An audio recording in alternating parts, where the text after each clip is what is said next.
Have you ever wondered what to do if there was an asteroid that was about to hit the Earth? What would we do as mankind, as a civilization? Of course, you probably have at least thought about this somewhat if you're a regular viewer of the news with Rick Sanchez, because we've done a couple of different stories on death, a lot of in-depth stuff on, look, let's face it, the likelihood is the word that's being used by experts, that at some period we will get hit by some kind of meteor shower, comet, or something that will strike the Earth. Now even more experts are actually speaking up about this real possibility and the kind of damage it can do, and even more importantly, what can we do to protect ourselves, right? RT correspondent Trinity Chavez looks at this story.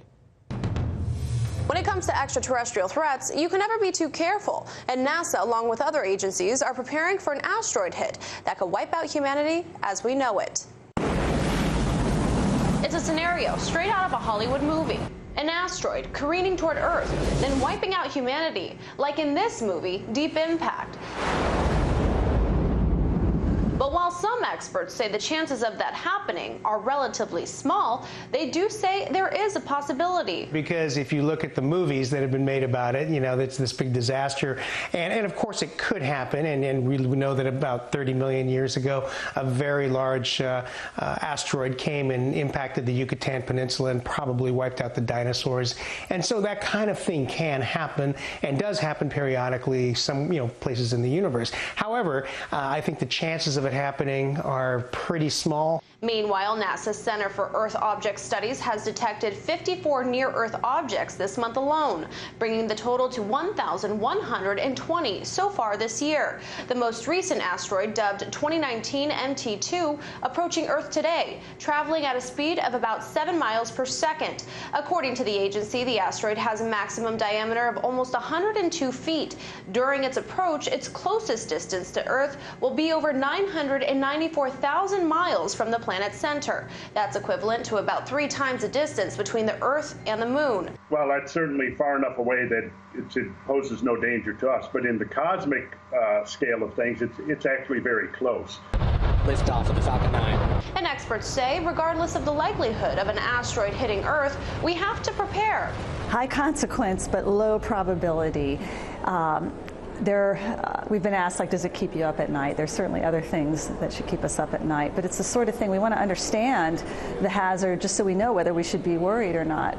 There is no known asteroid of substantial size that could cause a large amount of damage that's known to be an impact threat. That's great, but what we do want to understand is what we don't know out there, and so we have search programs to search the skies, find the asteroids, catalog them, and know where they're going to be in the future.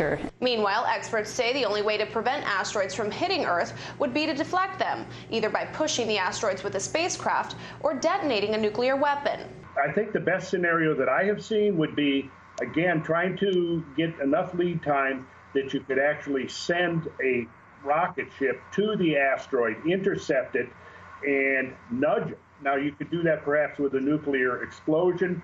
So in other words, the object is coming in at one pathway, and if you nudge it, again, it could go in a completely different direction. So the thing I want to emphasize is lead time, and that's why it's so important that we really initiate a survey of the kinds of things that are in our cosmic neighborhood.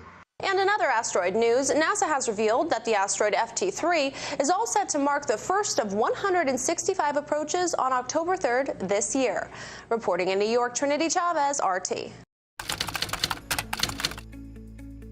So you haven't heard that we're the ones covering the stories that you won't see covered anywhere else? In Venezuela, Kazakhstan, let's go to Hong Kong. And the media reaction to that has been crickets. How about the way we cover those stories? What the hell does that mean? Wally, Wally, Wally. That's the key word in this case, uprising. Keep, can you believe that? Watching. This is the right thing for members of the media to do, to actually pick sides. Look, if you like what you see, subscribe.